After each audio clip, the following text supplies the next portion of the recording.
Jehanabad circuit house में राष्ट्रीय जनता दल प्रवक्ता शशि रंजन और पार्टी जिलाध्यक्ष महेश ठाकुर के नेतृत्व में प्रेस कॉन्फ्रेंस का आयोजन किया गया।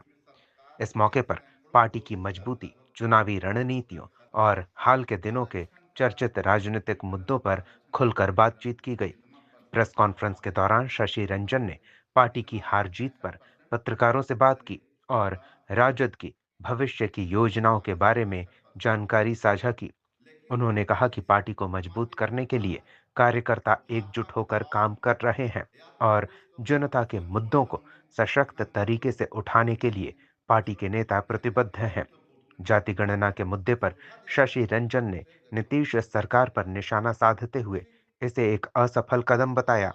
शशि रंजन ने कहा कि नीतीश सरकार द्वारा करवाई गई जाति गणना जनता के पैसों की बर्बादी हुई। इसका कोई ठोस परिणाम सामने नहीं आया और ये केवल जनता की मेहनत की कमाई की लूट बताई गई। शशि रंजन ने इस जनगणना को एक धोखाधड़ी बताया, जो राज्य के संसाधनों का गलत इस्तेमाल किया गया। इसके साथ ही शशि रंजन ने जेडीयू नेता ललन सिंह के विवादित बयान पर कड़ी प्रतिक्रिया दी। आरोप लगाया कि नीतीश सरकार हमेशा जात पात की राजनीति का सहारा लेती रही है। शशि रंजन ने कहा कि नीतीश सरकार के पास असल मुद्दों का कोई ठोस समाधान नहीं है, इसलिए वो सामाजिक विभाजन की राजनीति का सहारा लेकर जनता को गुमराह करने में लगी है। इस मौके पर पार्टी के जिलाध्यक्ष महेश ठाकुर ने भी पार्टी की मजबूती और आगामी चुनाव को मद्देनजर बनाई गई रणनीति की जानकारी साझा की।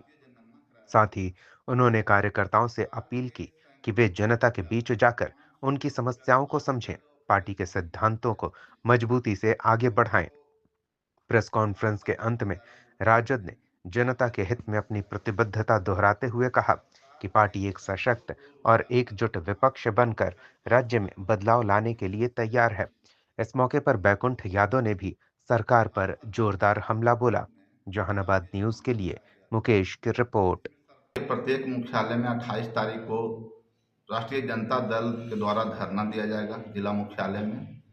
हम लोग का मांग है कि जो जातीय जनगणना हुआ था, जिसमें सरकार के लगभग 500 करोड़ रुपए खर्च हुए थे और जातीय आधारित जनगणना बिहार में प्रथम बार कराई गई थी, और उसी के आधार पर अनुसूचित जाति, जनजाति, पिछड़ा, अति पिछड़ा लोगों को आरक्षण का दायरा 49% से बढ़ा करके 65% किया गया था। तो 65% आरक्षण को जब भाजपा गठबंधन के सरकार, नीतीश कुमार के गठबंधन के सरकार दोनों जब मिल करके बनाई, तो गरीबों का जो आरक्षण का अधिकार है, जिससे कि वो अपने आप को विकसित कर सकते हैं, सरकारी सेवाओं में उनका योगदान हो सकता है, उसको जो रोक कर रखा गया है, गरीब को अधिकार से, आरक्षण से वंचित किया गया है। और अन्य क्षेत्रों में नीतीश सरकार के लगभग 20 साल के शासनकाल में और भाजपा के शासनकाल में प्रत्येक जिला में जो क्राइम बढ़ा हुआ है, जो व्यवस्था और भ्रष्टाचार चरम पर है, विकास के नाम पे लूट मचाया जा रहा है, सभी शहर हो या गांव हो, सभी का हालात जर्जर हालत में जो पहुंचाया गया है, उसको उसके प्रतिकार के रूप में हम लोग धरना का आयोजन करेंगे 28 तारीख को जिला मुख्यालय पर।